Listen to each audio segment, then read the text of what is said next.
Very congratulations on that, and obviously it's already received such a great response. My question is for Vivek sir. Vivek sir, I'm right at the center. Yeah, hi, thank you. My question is, sir, because it's such a tricky subject. Everybody knows the kind of stuff went into it in real life, and I'm sure you must have faced a lot also during the research time. There has been reports and there has been stuff that figures like Rahul Gandhi, Arvind Kejriwal, and so many other journalists were apparently working against the whole thing and all that. Is that being a part of this film as well? Are there those darker aspects also being shown in the film? यार ऐसे सवाल मत पूछा करो। हाँ वही sir, the vaccine war. मैं कोई भी शब्द पर हाँ, yes, all the usual suspects need to be exposed. It was a war situation. See, what is a war? War is when your life is under attack. And during COVID, everybody's life was under attack. And at that time, there were some people where often we think that the soldiers of the country are the people who are taking guns and fighting on the border. But in this situation, there were lots and lots of people, all the COVID frontline workers, the people in administration, people who were flying special planes at that time, and of course the scientists. They were trying to protect our lives and the sovereignty of the country. And at that time, it is very unfortunate that some people were selling India and our lives. I mean, can you believe it? That some people were getting money to promote foreign vaccines and they were trying to sabotage Indian vaccine for their political agenda. So, and the names you took are usual suspects. I mean, they are always standing against anything which is in the interest of the country. So, obviously, if we are making a film called The Vaccine War, the enemies of India will be exposed. I don't want to take any names. Just one thing, sorry to interrupt, but here we are, all set to honor the heroes, the real life heroes. So अगर हम उससे ही related सवाल रखें तो अच्छा रहेगा. Thank you so much.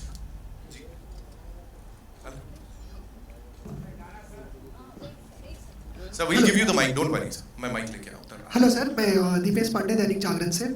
Sir, मेरा सवाल आपसे रहेगा क्योंकि जो लॉकडाउन और कोविड का टाइम है, उस टाइम तो कई स्टोरीज आई, कई उस पर फिल्में भी बनी, सबने अलग अलग पहलू दिखाए। समझ में नहीं आ रहा। हेलो, अभी आ रहा है क्लियर? हाँ, मुंह में डालो मत। जी, तो मैं कह रहा था कि कोविड टाइम को लेके या लॉकडाउन को लेके अलग अलग स्टोरीज आई, अलग अलग लोगों ने फिल्में बनाई, अलग अलग पहलुओं से बनाई। क्या वजह रही कि आपको लगा कि ये जो वैक्सीन की स्टोरीज़ है, ये हमारे वैज्ञानिकों की मेहनत है, हमें ये स्टोरीज़ लोगों के सामने लानी चाहिए? लोगों ने अलग अलग तरीके दिखाए कि कभी पलायन को लेके दिखाया, कभी मजदूरों को लेके दिखाया, कभी, बट आपके लिए क्या इंस्पिरेशन रही कि मुझे इस पे बनाना है? यार, पहली बात तो इस फिल्म का कोविड से कोई लेना देना नहीं है, ठीक है? ये कोविड की वैक्सीन ज़रूर है, लेकिन ये बाकी जो आप फिल्मों की बात कर रहे हैं, इसका फिल्म में कोई कोविड से लेना देना नहीं है। इसमें कोई कोविड का बीमार भी नहीं है फिल्म के अंदर। मैंने ये देखा कि अभी ट्रेंड चेंज हुआ है, सब लोग, हर जितने बड़े बड़े प्रोडक्शन हाउसेज हैं वो सुपर हीरो फिल्म्स बना रहे हैं, तो मैंने कहा चलो मैं भी एक सुपर हीरो फिल्म बनाता हूँ, तो मैंने एक जेन्युइन सुपर हीरो फिल्म बनाई। Just because it happened during Covid time, वो नहीं, पर ये बहुत बड़ा साइंटिफिक अचीवमेंट है। प्रॉब्लम ये है कि हम लोग इस तरह की कहानियाँ तब सुनाते हैं 40-50 साल बाद, जब फिर से बायोपिक का फीवर आएगा 50 साल बाद, तो लोग ऐसी फिल्में बनाएंगे। हम हर चीज़ बनाने में थोड़ा लेट होते हैं, तो मैंने कहा इस बार ऐसा नहीं होना चाहिए। भारत की जो मॉडर्न आज की जो जनरेशन है, उनके सामने जो अचीवमेंट्स हैं वो उनको तुरंत बताना चाहिए। And also it was important before it dies down to tell the world. मैं बताता हूँ आपको मैंने ये फिल्म क्यों बनाई है। मैं आपको एक रीज़न सबको बताना चाहता हूँ। जो कैंसर की जो कैंसर का जो एक पहला, डॉक्टर साहब यहाँ बैठे हैं, मैं अभी बताता हूँ, doctor Subbarao was his name. मैं कल ही, just give me 1 second, it's very important that you get to know this. 1 second.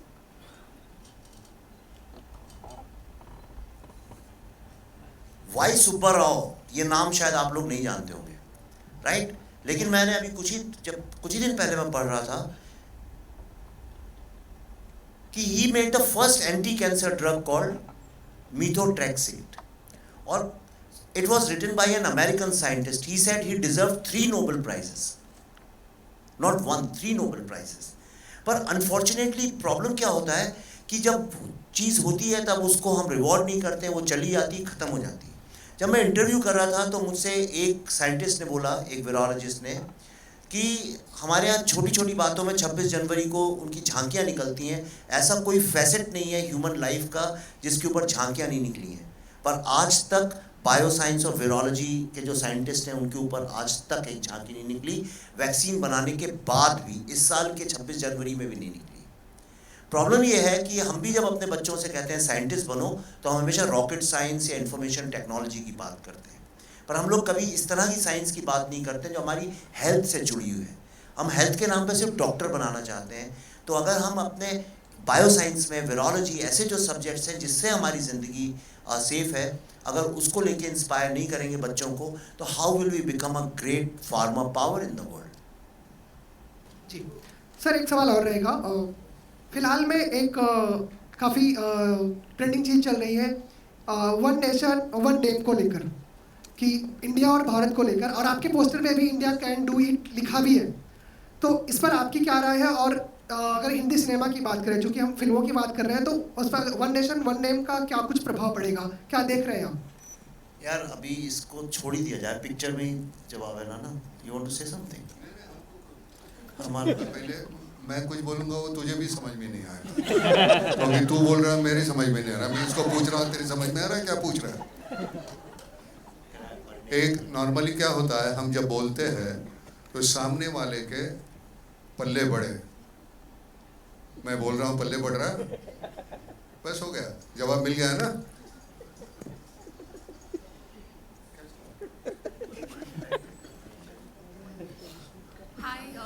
Vivek sir, Pallavi ma'am. Hi, Santa. I am from News 18. First of all, big congratulations on winning the national award. And my question is, Vivek sir, in an interview, you had said that whatever the collections was for the Kashmir files, you actually exhausted all of them to make the vaccine war. Even at this stage in your career, for both of you, would you say that it is still difficult to get financiers on board? आप वो सब छोड़िए, ये देखिए, आप तो journalism, आप तो फिल्म जर्नलिज्म में ही है। आप कोई सा भी पेपर, न्यूज़ चैनल, कुछ भी उठा के देख लीजिए, जब भी बात पिछले 9 महीने से, सब जानते हैं हमने ये फिल्म बनाई है, लेकिन whenever they talk about the most awaited films या इस साल की रिलीजेज या अगले 3 महीने में जो फिल्में आने वाली हैं, आप देखिएगा उसमें वैक्सीन वॉर का नाम भी नहीं होता। आज सुबह ही, अभी आने के पहले ये फ़ोन पे मुझे एक जाने माने बड़े यहाँ के वो हैं मीडिया जर्नलिस्ट या ट्रेड एनालिस्ट, जो भी बोलूँ, यहाँ विद्यमान नहीं है अभी, उन्होंने सुबह मुझे ऐसे ही भेजा किसी का, और उन्होंने लिखा कि the expected films of this month, इस महीने की, सितंबर की, और उन्होंने लिखा now the next biggest hit is going to be another film which is coming on the 28, और हमारी फिल्म का नाम भी नहीं लिखा था रिलीज़ में, जैसे हम एग्जिस्ट ही नहीं करते हैं। तो जब हम एग्जिस्ट ही नहीं करते हैं तो ऑब्वियसली हमें कौन फाइनेंस करेगा? नहीं, आप समझी नहीं मैंने जो बोला। That's why we have to, हमें रोज अपना कुआं खोदना पड़ता है और खुद अपना पानी निकालना पड़ता है उसमें से। Hello, Pallavi ji. To your left. Hi, this is Russell De Silva from PTI. Your character. थोड़ा जोर से बोलना। This is Russell De Silva from PTI. Your character is based on a real life scientist. So we would really, very much like to know in your own words how difficult it was to portray this real life character, and what were the inspirations you took from the real life person to do the role. So Russell, my character is called Dr. Priya Abraham. Dr. Priya was the director of National Institute of Virology during the COVID period. I think she joined a few months before COVID hit, so she was relatively new at NIV when Dr. Bhargav started, talking to her, and if I may say so, started, putting impossible deadlines in front of her, and she had to manage with in record speed, because all these scientists like Dr. Pragya Yadav, Dr. Sri Lakshmi, they're all working at NIV. So Dr. Priya managed to get the entire team to make this vaccine to, I mean, I won't get into scientific terminologies now because now I know them, but whatever the work had to be done, it was done in record speed. As she was getting pressure from Dr. Bhargav, she started putting pressure on, her scientists. So it started becoming, like it was more like a role play, mimicking of a role play. But they delivered at the end of it, all the women, they delivered. This character was a little difficult for me. Ankita, can you just move, please? This character was a little difficult because Dr. Priya Abraham is a Malayali. And that's why we thought that, when I spoke to her, मैंने उनसे पूछा कि आप हिंदी कैसा बोलती हैं? So she said, I'm very fluent in Hindi. तो मैंने कहा तो हम हिंदी में बात करें? And she said yes 4 times, but then she kept talking to me in English. And that's when I understood that Hindi में इनकी थोड़ी सी problem हो सकती है. So that's when I decided to tweak that language a bit. And now Dr. Bhargav tells me that that's exactly how Dr. Priya speaks. So I guess that turned out to be a good coincidence. But a very amazing woman. I saw all her interviews, and believe you me, whatever you see on screen is ditto Priya Abraham. I've picked up all her real mannerisms because I saw a character in her, and I loved playing her. And I think she's a wonderful, wonderful person. And as you say, Bharat वो screen पे ना वो वहाँ पे झलक भी रहा है और बिल्कुल emotion आ रहा है. Sorry to interrupt, but may I just say something? Pallavi and me, we worked long back, and there was this one scene where we were all in this frame together, and I didn't have dialogue, so I was watching her rehearse with my other co-actors. And I looked at Pallavi and I said, "Why is she talking so funny?" So I asked her at one point. I said, "What is wrong with you? I mean, have you been bitten on the tongue or something? Why are you talking the way you are?" She said, "How am I talking?" I said, "Your pronunciation is not right." Then she told me, she said, "Because my character is Malayali." I said, "Oh God." So it was so fine. Her performance was so fine. I didn't even catch on to it. So that's something you really got to watch out for. I think ma'am has to leave, right, Girija ji? Yeah. So she has to leave. So thank you so much for being here. And a big round of applause for this amazing, amazing actor, ladies and gentlemen, please. Thank you so much. Hi.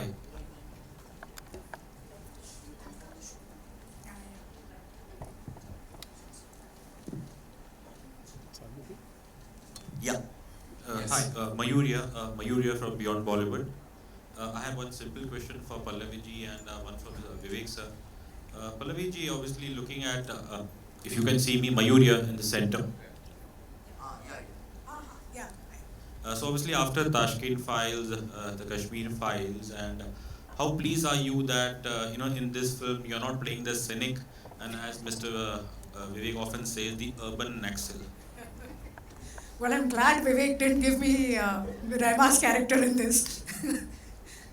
No, for a change, I'm playing a very positive role in this film.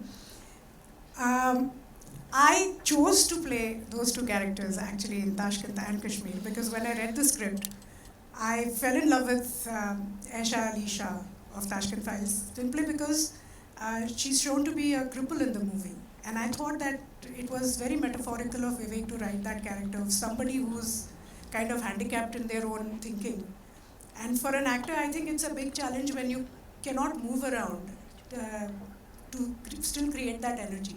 So Tashkent was something that I had kind of begged for because Vivek at that point in time was considering casting Ratna Shah for that character. And I said, no, I'll dye my hair, I'll do whatever, I'll play this old woman and I'll make sure that I do justice to that role. And then I think from there, that's what prompted Vivek to probably cast me as Radhika Menon for Kashmir Files. Was it Vivek?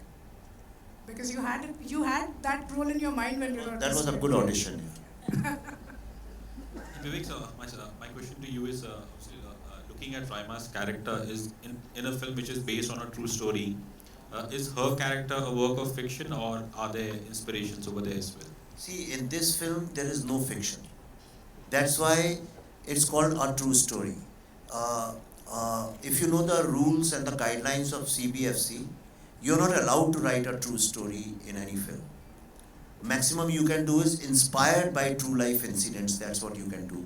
Perhaps you will find this is the only film which has got a true story, because this book is based on, sorry, this film is based on the book written by Dr. Balram Bhargava called Going Viral. So that is one part of the film. The second part is all the detailed 2 years of interviews and the research which we did, and every scientist's name is real in this film. As far as the journalist is concerned, in fact, you must have seen that couple of news and the toolkit shot. That is the real paper. I have just changed the foundation's name. That's all I have done, just to not to hurt or get into defamation kind of scenario. And the journalist is real. Every single thing, articles, tweets, anything you'll see in this film are absolutely real. Though we have blurred the names in India because Indian CBFC has certain guidelines. Character's name, I have tweaked this thing, but when you'll see the film, you'll know exactly who these are. Every single thing from first frame till the last frame. In Kashmir Files, we had created some fictional characters, though every event and incident was true. In this, every single thing is true. In fact, a whole lot of dialogues in the film are also coming from the scientist's mouth. It's not that I have imagined that. Hello, here. Hello, Shilpa here from Mayapuri magazine. विवेक जी, मेरा सवाल आपसे है कि जिस तरह जैसी फिल्में आप बना रहे हैं, कश्मीर फाइल्स हो, अब ये द वैक्सीन वॉर हो, एक इंडियन सिनेमा को अलग लेवल ले जाने की कोशिश है आपकी, और ये सारी जो फिल्में आप बना रहे हैं, इनके पीछे विजन क्या है आपके? रियल स्टोरीज जो बना रहे हैं, लोग इंस्पायर हो रहे हैं, अभी वुमेन एम्पावरमेंट की भी बात हो रही है, क्या कुछ विजन है आपके, आपका motive making films like this? नहीं, ये मुझसे सवाल कई लोग करते हैं, ऐसा कुछ भी नहीं है. मैं तो वही कर रहा हूँ जिस तरह से फिल्में होनी चाहिए. मैं जब पैदा हुआ था तब से मैंने जवानी तक जितनी फिल्में देखी, तो मैं वो लेट 70s और 80s के दौर में था, तो बहुत अच्छी फिल्में बनती थी, सोशल इश्यूज़ पे बनती थी. और जो लोग नहीं जानते हैं, चूँकि नई जनरेशन के लोग को शायद नहीं पता हो, भारत पूरे वर्ल्ड में एकमात्र ऐसी फिल्म इंडस्ट्री है जिसमें एक जॉनरा हुआ करता था जिसका नाम था मुस्लिम सोशल्स. यस, राजेश खन्ना की फिल्में, राजेंद्र कुमार की फिल्में, सारी इतनी सारी फिल्में थी, और उस जॉनरा का नाम था, उनके ऊपर लिखा होता था पोस्टर पे मुस्लिम सोशल. आज सब लोग बात करते हैं इंडिया के बारे में, पूरे वर्ल्ड में कोई फिल्म इंडस्ट्री ऐसी नहीं मिलेगी. बातें सब बड़ी बड़ी करना सबको आता है, लेकिन हमने एक्चुअली में किया है ये. We are the only film industry in the entire world. हमारी जितनी फिल्में थी अगर आप देखिए, उन सब में सोशल इविल्स की होती थी, और हीरो जो था एक कॉमन मैन का बेटा होता था जो कि ऑपरेसर के अगेंस्ट लड़ाई लड़ता था और सामाजिक किसी इविल को सामने ला के उसको रखता था. धीरे धीरे चूंकि एनआरआई मार्केट बहुत डेवलप हो गया, इसलिए हमारी फिल्मों ने कोर्स चेंज किया और हम कॉमन मैन को ही फिल्म से हमने निकाल दिया. I have done nothing new. मैं जो कर रहा हूँ वो नॉर्मल है. फिल्में ऐसे ही बननी चाहिए, ऐसी भी फिल्में बननी ही चाहिए, और कॉमन मैन होना चाहिए जिससे आप जुड़ सकें. वैक्सीन हमारे देश ने बनाई है, गर्व की बात है. अगर ये कोई और देश ऐसा कर लेता तो कम से कम 25 फिल्में बन गई होती हैं उसके ऊपर, ऑस्कर विनिंग. तो मैंने जो किया वो बड़ा नॉर्मल है. हम लोग क्रिकेटर्स और बॉलीवुड के स्टार्स के नाम पे भी सिर्फ बॉलीवुड के स्टार्स के अलावा उड़िया फिल्म के स्टार्स को तो कोई नहीं सेलिब्रेट करता ना. गुजराती सिनेमा, मराठी सिनेमा के लोगों को तो नहीं सेलिब्रेट करते हैं. तो सिर्फ बॉलीवुड के स्टार्स, क्योंकि पैसा यहाँ है, हाइप यहाँ है, मीडिया यहाँ है. हम भूल ही गए हैं कि ये देश अगर आज इतना दुनिया इसको नई नज़र से देख रही है तो वो कॉमन मैन के कारण है. तो ये कॉमन जो हमारी विक्ट्रीज हैं, जब तक हम उनको नहीं सेलिब्रेट करेंगे तब तक आम आदमी जो है, आम यंग जनरेशन जो है, how will they feel confident and proud of the country. That's all I am doing. Dr. Bhargav, this is Rajiv Vijayakar here. I just wanted to know, see, when you thought about all this, the vaccine and all that, what were your inspirations and how did the social and political setup help you or inspire you or pressurize you in any way? I think there was no pressure really, and yeah, what I mean in a positive sense. But the atmosphere and the milieu was very positive as far as the support from the leadership, from the government, which was phenomenally there, as well as we were able to do unimaginable things, right from testing kits to PPE kits to gowns to oxygen to masks, and one realized that if you think of it, it can be done, and we were able to achieve it because it was an all of government approach for a lot of things. So everyone was working together, and that really was a team, and as you know that together everyone achieves more. That is the full form of a team. So that's what we were able to do. So vaccine, generally it is said that vaccine takes a certain X number of months or years to be developed. So, but you did it so quickly. So, can you tell us what is the reason and how that was achieved? So the demand was there, and work was being done on a war footing. Initially there was a restriction and lockdown, so we were working day and night during the lockdown. All the experiments, whether it be on rats or hamsters or mice or on monkeys, they were all being fast-tracked and done very fast. And then we were successful with the monkeys. We were able to go to the human phase 1, phase 2, and the phase 3 trials. Vivek ji, hello. Yeah. Hello. Actually, अभी America में ना lot of people, lot of scientists from CDC and other organizations, Baylor and all, one of the top institutes in the world, they came to see films और उनके interviews भी हमारे पास. Everybody says it is impossible how you did it, how India did it. Nobody believes it. Even the top scientists can't believe how we work. But that's the advantage of being an Indian कि हम लोग जब crisis होती है तो we go out of our way to achieve things. Vivek ji, Nana sir, सिमरन सिंह, पूरी team को बहुत बहुत मुबारकबाद. द फिल्म का ट्रेलर जो बहुत ही धमाके, मतलब एक बहुत ही मूविंग है. It's emotionally and it's a celebration एक तरफ से देखा जाए तो. मेरा सवाल आप दोनों से बनता है कि नाना सर की एक खूबी ऐसी है कि वो एक बार सीन में अगर चले जाते हैं तो कई बार वो जो होता है वो इम्प्रोवाइज इतना अच्छा करते थे कि फिर वो स्क्रिप्ट के हिसाब से नहीं थे, वो जो उनके दिल में आता है वो ये बोलते हैं. तो ऐसा कुछ सीन आपने कुछ देखा था इस शूट के दौरान? ना सर आप शायद नहीं बोल पाएंगे, लेकिन विवेक जी इसका जवाब अच्छे से दे पाएंगे. पहले जवाब वो दे, फिर मैं उसके ऊपर मेरा. ठीक है सर, बता दे कुछ.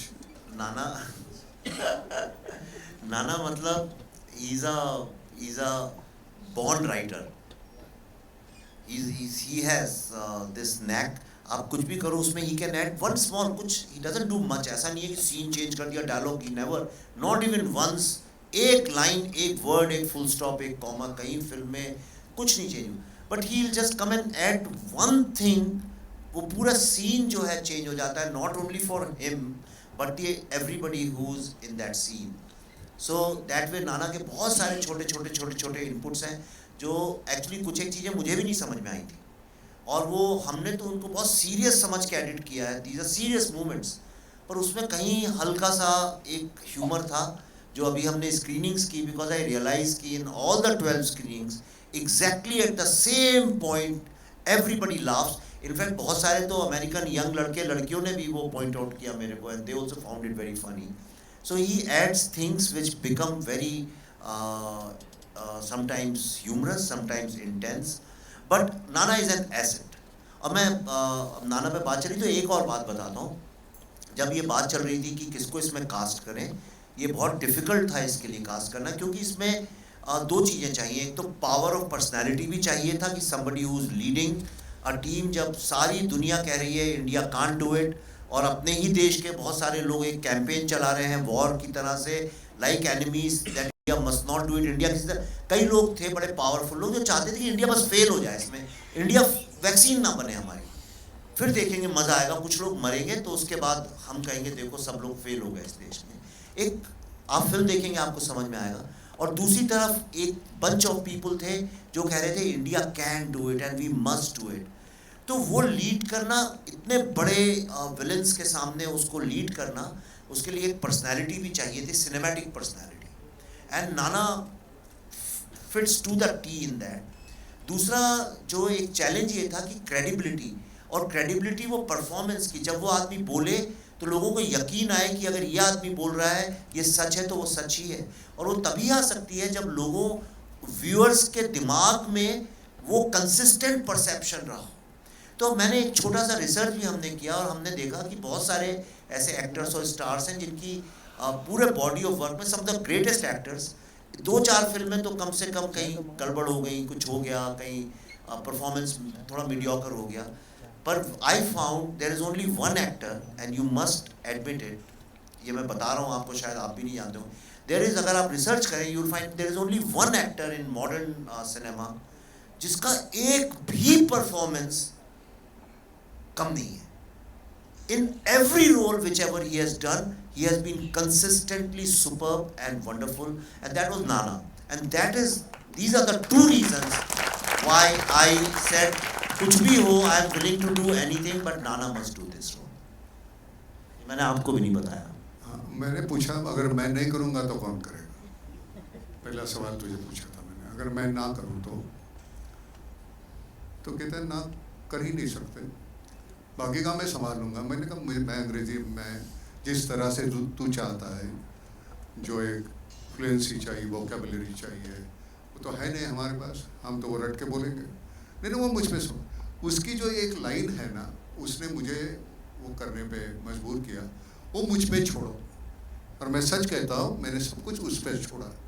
ना तो मुझे मालूम है मैं किसका मैं चीफ हूँ, मैं कुछ नहीं. मैंने तूने जितनी पढ़ाई की ना उतनी मैंने नहीं किया. अभी घर का ज़्यादा टीचर था तो तू तो ज़्यादा करेगी, लेकिन हमने कुछ नहीं किया.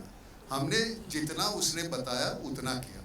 अब बीच में थोड़ा सा होता है कि एक अपना ढाल लो तुम रोल अपने आप में, तो वो सही तरह से ढाल दो तो उसकी ज़ुबान निकल आती है. वो बोलेगा क्या, वो किस तरह से बोलेगा, वो अपने आप निकल आता है. तो ऐसे एक आध दो लाइन कभी निकल गई. अब एडिटर तो वही था, तो मतलब चाहे तो रख सकता था, चाहे तो निकाल दे. मुझे मालूम नहीं कितनी निकाली कितनी रखी है. देखते वक्त मुझे याद नहीं रहा. मैंने देखी है फिल्म, वो इतनी सही तरीके से एडिट की है तो पता नहीं चलता क्या देखा क्या नहीं देखा. लेकिन देखने के बाद मैं कुछ बोल नहीं सका उसको, कुछ नहीं. मैं चुपचाप नीचे आके कॉफ़ी पी रहा था. बहुत सालों के बाद एक ऐसा कोई परफॉर्मेंस देखने को मिलता है सबका कंबाइंड. मैं ये ऐसे नहीं, सबका मिला के कुल मिला के एक जो इम्पैक्ट है, अब जब देख लेंगे तो पता चलता है. कुछ ही फिल्में हमारे जहन में रह जाती है कि नहीं यार मैं इस फिल्म का हिस्सा था, बड़ी खुशी मिली. ये एक जो थी ना, एक तो पहले साहब वो कहीं गलत कुछ हो गया होगा तो मुझे माफ़ करना, मुझे मालूम नहीं है मैं कहीं कितनी हद तक सही हूँ, लेकिन वो करते वक्त बड़ा मज़ा आया. ना तो वो कोई डोमिनेटिंग पर्सन है, ना तो बहुत ही मतलब अनप्रेडिक्टेबल है, जो that is the only quality which matches to Nana Patekar. बाकी की तो कोई है नहीं. अनप्रेडिक्टेबल जो है, और वो अच्छे के लिए अनप्रेडिक्टेबल है, और पूरे फिल्म में वो उसका मतलब मैं बड़ा खुश हूँ. वो कभी ऐसे होता है ना कि थकान भी आ गई तो नहीं चलो यार कर लेते हैं, तो ऐसे इस फिल्म में हुआ. 12 घंटे के बाद भी वो खुशी इतनी रहती थी कि वो थकान कम महसूस होती थी. But credit goes to you. अगर कहीं सच्ची अच्छा है वो तेरी वजह से है, और बुरा है वो भी मेरी वजह से. We'll take 2 more questions. विवेक जी आपके लेफ्ट पे. विवेक जी, जैसे आपने कहा कि इस फिल्म में सब कुछ it's 100% real, and that would be the real life villain also. So should we assume that the villain in this movie is completely real? And जैसे आपने कहा कि tool kit भी दिखाया है आपने, so has the villain been derived from that? देखिए मैं आपको ईमानदारी से बोल रहा हूँ, बाकी कैरेक्टर्स में कभी कभी कहीं थोड़ी सी लिबर्टी हो जाती है कि भाई उसने ऐसे नहीं, काले नहीं सफ़ेद रंग के जूते पहने होंगे, या वो सुबह जल्दी उठने वालों में से थोड़ी कहीं हम लोग चेंज करते हैं. पर मुझे कोई ये कभी मुझसे शिकायत नहीं कर सकता कि मैं अपनी फिल्मों में कभी विलन के साथ अनट्रूथफुल रहता हूँ. तो जो विलन है उससे ज़्यादा ऑनेस्ट और कोई कैरेक्टर नहीं है. और आप देखिए आपको समझ में आएगा. And in my films villains are not like villains, they are like us. But और यही प्रॉब्लम है कि जो इनसाइडर एनिमीज़ होते हैं उनको पहचानना मुश्किल होता है, और उन्हीं के कारण भारत की सबसे बड़ी समस्या है. I am Manisha from iwmbuzz.com. मेरा सवाल विवेक सर आपसे और नाना सर आपसे है. विवेक सर आपने कास्टिंग का भी बात किया, तो मुझे जानना है कि क्या नाना सर ही आपके फर्स्ट चॉइस थे फॉर द रोल? अरे इतनी देर से यही तो बता रहे हैं अभी आपको कि फर्स्ट नहीं, चॉइस फर्स्ट सेकंड नहीं, वो और कोई चॉइस ही नहीं थी. ओके. और नाना सर आपसे जानना चाहेंगे कितने प्राउड आप फील करते हैं इस मूवी का पार्ट होके? अभी तो बताया, अभी तो वही तो बताया सारा का सारा. भी अगर और कुछ ऐड करना चाहेंगे तो. हेलो सर, इधर राइट साइड में. विवेक रंजन नाम है हमारा. मैं आपका ही नाम है? अग्निहोत्री तो नहीं है आखिर में? नहीं, मैं बेसिकली इलाहाबाद से हूँ, अभी नया ज्वाइन किया हूँ यहाँ पे, द फिल्मी चर्चा से हूँ। मेरा प्रश्न आपसे है कि नाना साहब की तरह मेरी भी हिंदी ही है, अंग्रेज़ी बहुत अच्छी नहीं है। आपकी फिल्में नाना साहब मैंने देखी हैं। एक समानांतर सिनेमा जब चलता था, स्मिता जी का और इन सब का दौर था, वुमेन एम्पावरमेंट की भी बात की जा रही है यहाँ पर, और विवेक सर की भी फिल्में देखते ही रहते हैं। कॉमन क्वेश्चन है कि समानांतर सिनेमा आज के बाज़ार के समय में, मार्केट के टाइम में कितना सफल है, कितना असफल है, और विवेक सर आप जो मेहनत कर रहे हैं उसमें कितना मानते हैं कि ये पैरेलल समानांतर सिनेमा कितना सफल हो पाएगा? और नाना सर आपकी तरफ से हमें चाहिए कि आप इस फिल्म को समानांतर सिनेमा की लिस्ट में रखते हैं या फिर नहीं? एक तो पहली बात, वो जो अंतर था एक कमर्शियल फिल्म और समांतर फिल्म, वो रहा नहीं अब। उस ज़माने में था, अब वो तो है नहीं। OTT आने के बाद हमारी हर किसी फिल्म को एक प्लेटफॉर्म मिल गया है और जितने व्यूअर्स थे वो पैसे हमारे आ जाते हैं, तो वो समांतर फिल्म का वो रहा नहीं। रहा थॉट कौन सा अब रखते हैं। अब जिस तरह की फिल्में हिट हो रही है, आज मैंने कल एक फिल्म बहुत ही हिट हुई वो देखा, मैं पूरी देख नहीं पा रहा था, लेकिन वो बहुत चलती है यार। अब वो चलती है तो मुझे लगता है कि बार बार हम इस तरह का मटेरियल दिखा के लोगों को मजबूर करते हैं ये पसंद करने के लिए। अब मैं एक्टर हूँ, कल मैं अपने बेटे को एक्टर बनाना चाहता हूँ, अब उसकी औकात हो ना हो, लेकिन मैं तो थोपना चाहता हूँ आपके ऊपर। एक फिल्म उसकी गिर जाए, चलो दूसरी फिल्म में मैं लूँगा, तीसरी 10 फिल्में होने के बाद वो कहीं आपको उसकी बुराइयाँ कम नज़र आने लगती हैं और आहिस्ता आहिस्ता उसको आप अपनाने लगते हो और एक दिन हमारे वो सर पे बैठता है। वो ऐसा वो आज का वो चित्र है हमारे यहाँ फिल्म का। तो कुछ ऐसी घिनौनी फिल्में हैं कि वो हमको देखने पे मजबूर करते हैं और हमको आहिस्ता आहिस्ता लगता है नहीं यही अच्छी फिल्म है। उसमें अगर ऐसी फिल्म आती है तो फिर पता चलता है नहीं यार, 2 फिल्मों में फ़र्क है। वो जिंदा है नहीं, 2 फिल्मों में अच्छा और बुरा। अच्छा, जो थोपा हुआ जो बुरा है हम पे, जो उसको हम अच्छा कहने लगे हैं, वो और ये अच्छा, इसमें बहुत अंतर है। तो जो समांतर वगैरह नहीं रहा, ये सिर्फ अच्छी और बुरी फिल्म का एक दौर है। तो हम जिस तरह से माउंट करते हैं, आज मैं हैरान हूँ, मैं तो जाता नहीं, मैं सच कहता हूँ। मैंने विवेक को कहा कि यार मैं प्रमोशन को जाता नहीं, जितना मैं मुझे करना था अच्छा बुरा वो मैंने फिल्म में कर दिया।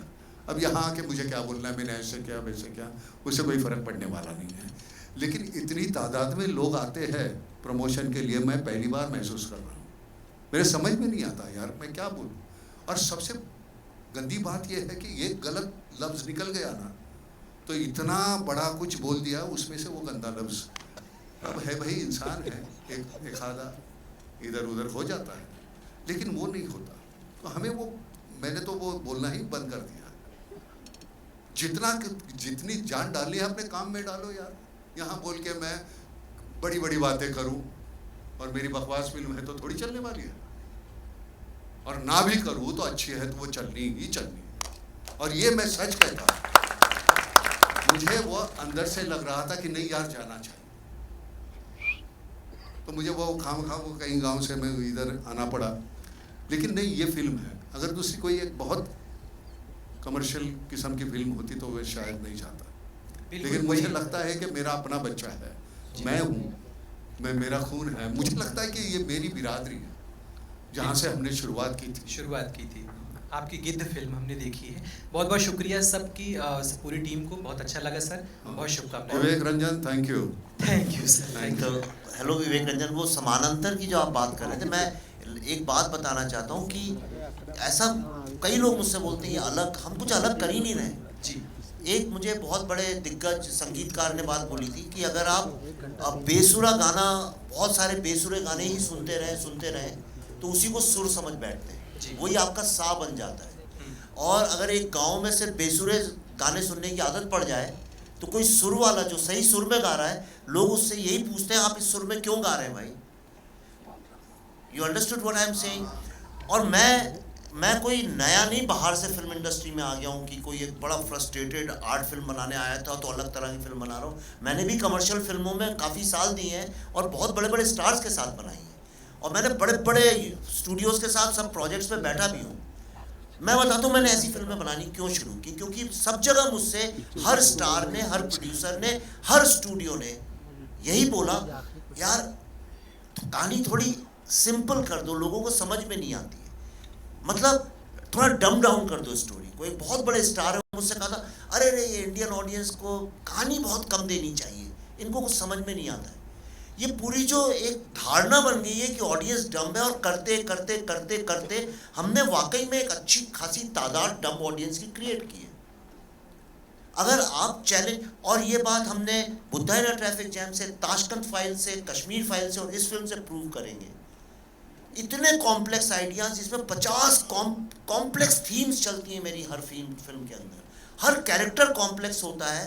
पूरी फिल्में कमरों के अंदर बंद, कोई गाने नहीं, कोई हंसी मजाक नहीं, कोई एक्शन नहीं, कोई थ्रिलर नहीं, कोई स्टार्स नहीं, कोई हीरोइंस नहीं, एक बंद कमरे में 8-10 लोग बैठ के बातें करते हैं बहुत सारी। पर आप देखिए सारी फिल्मों को ऑडियंस ने सराहा है, सारी फिल्मों की अपनी एक लॉयल ऑडियंस बनी है। तो आप अगर आप सुर में, ये फिल्में ऐसी ही होनी चाहिए कॉमन मैन से रिलेटेड, और होना क्या चाहिए फिल्मों में।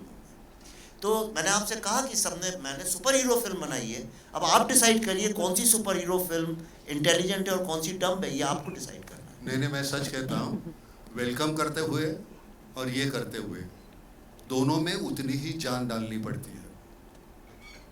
यहाँ तो सब कन्विंसिंग है, वहाँ कुछ भी कन्विंसिंग नहीं है, वो कन्विंसिंग बनाना पड़ता है, तो उधर ज़्यादा जान डालनी पड़ती है। समझ में आया ना? जी जी। और अपने आप को टटोलने का एक अच्छा तरीका है, हम किस तरह के एक्टर हैं, क्या हम वो कर सकते हैं? ये तो बड़ा आसान है, वो करना बहुत मुश्किल है। करने वाले हैं उनको नमस्कार, धन्यवाद, शुक्रिया सर। बैठ जाइए।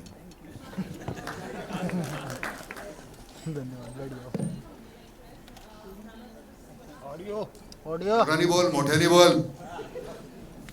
कोमल Panchal from Indian express. Nana sir, the question is for you. आपको हिंदी फिल्म में एटलीस्ट 5 या 6 years के बाद देख रहे हैं। The vaccine war is like your comeback to Hindi films. Has the industry opened up to you now, and what kind of films will you be doing, sir? मेरे लिए कभी बंद नहीं थी यार। And welcomes अभी एक announce हुई है, and you are not part जिसमें of हम it. नहीं कर रहे हैं। Yeah. So why is it? What is going on about your उनको comeback? लगता है कि हम पुराने हो गए, तो इसलिए शायद उन्होंने नहीं लिया। इनको लगता है अब भी हम पुराने नहीं हुए, इसलिए इन्होंने ले लिया। इतना सिंपल है। और कभी आपके लिए इंडस्ट्री कभी बंद नहीं होती। अगर आप अच्छा काम करना चाहते हैं, लोग आएंगे, आपको पूछेंगे। आपको वो जानना चाहिए कि आप कर सकते हैं, करना चाहते हैं, उतनी ही जान। मैं समझता हूँ ये मेरा पहला चांस है और आखिरी चांस है, तो उतनी ही जान डालनी चाहिए उसमें, बस बाकी कुछ नहीं। हर एक को काम मिलता है, सिर्फ आप करना चाहते हैं नहीं चाहते हैं इसके ऊपर निर्भर है। नाना जी, हाँ आपके लिए सवाल है। हाँ ट्रेलर से आपका सशक्त नेतृत्व दिख रहा है महिलाओं के प्रति, जो आपने प्रेरित कर रहे हैं उनको। वैसे तो सशक्त हैं सब आर्टिस्ट, तो आपके एनकरेजमेंट से कैसा काम हुआ इन लोग का, बताना चाहेंगे? क्या क्या क्या? आपके नेतृत्व में महिलाओं को आपने एनकरेज किया, प्रेरित किया, ट्रेलर से ऐसा दिख रहा है। तो आपके इस नेतृत्व में इन्होंने कैसा काम किया? अच्छा किया, बहुत अच्छा किया। हमने सीखा बहुत उनसे। क्या होता है, मैं आज सजो लूँ, हम मर्द बहुत इंफीरियर होते हैं, इसलिए हम डोमिनेट करने की कोशिश करते हैं। हमको मालूम है औरतें हमसे ताकतवर है, इसलिए हम डोमिनेट करते हैं। हम इंफीरियर है, हमारी औकात कम है, हम जानते हैं, and that is the reason. Thank you. Thank you so much, ladies and gentlemen. That's all we have for you. I know we've had a wonderful question answer session, and अभी के लिए इतना ही है। एक बार जोरदार तालियां for this team and for all you wonderful people for asking such insightful questions. Thank you so much. Thank you so much, sir.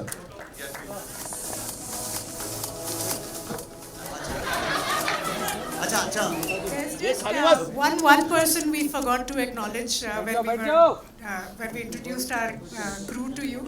Shank Rajatyaksh is here. He's our editor. वो इस तरफ नहीं बैठे थे इसलिए वो रह गया था उनका. शंख and team, Priyanka and team, Ram and team, everybody, यानी सब लोग अपने ही हैं, पर जो बहुत क्लोज होते भूल जाते हैं. So thank you everybody. Thank you बाळा. एक आपसे सगळ्यांना नाही तुम्हाला उत्तरं देता आली, सबके साथ बात नहीं कर पाए, उतना वक्त भी नहीं था.